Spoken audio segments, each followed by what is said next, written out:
Actually, the one thing I really kind of wanted to point about Queenie Tower is because you had this big conflict between the medical school and the hospital over who would see patients in Queenie Tower.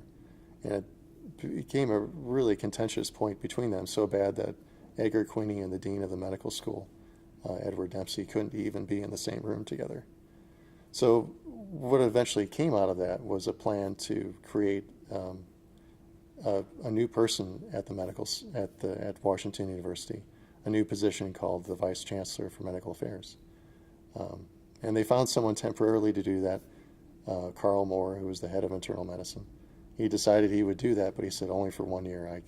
I can't do this. So they went looking for someone. And actually it was Carl Corey, Nobel Prize winner, who kind of came up with a suggestion. He had worked with a young physician who had worked in one of his labs, William Danforth, and thought that Danforth actually had a lot of those intangible skills that someone needed to be a great administrator. And so he put forward Danforth's name, and Danforth became, still a very young physician, medical researcher. He became the Vice Chancellor for Medical Affairs for Washington University and the President of the Washington University Medical Center and affiliated hospitals. So he really became a key player in building the consensus, creating an environment in which all the institutes of the medical center could talk with one another, work out plans, see what the future could be for all of them working together. So, Danforth being as Vice Chancellor for Medical Education was much more involved with the rest of the university.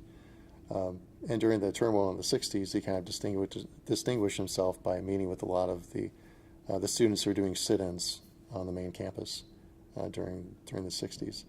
And so basically when it came time to find a new chancellor for the university, he seemed the obvious choice and was picked to become chancellor of the university. So that left a vacancy.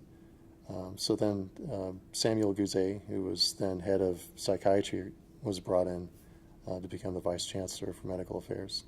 And then he worked alongside with Kenton King, who was Dean of the medical school, to represent the medical school in all the future dealings and the future development of the medical center.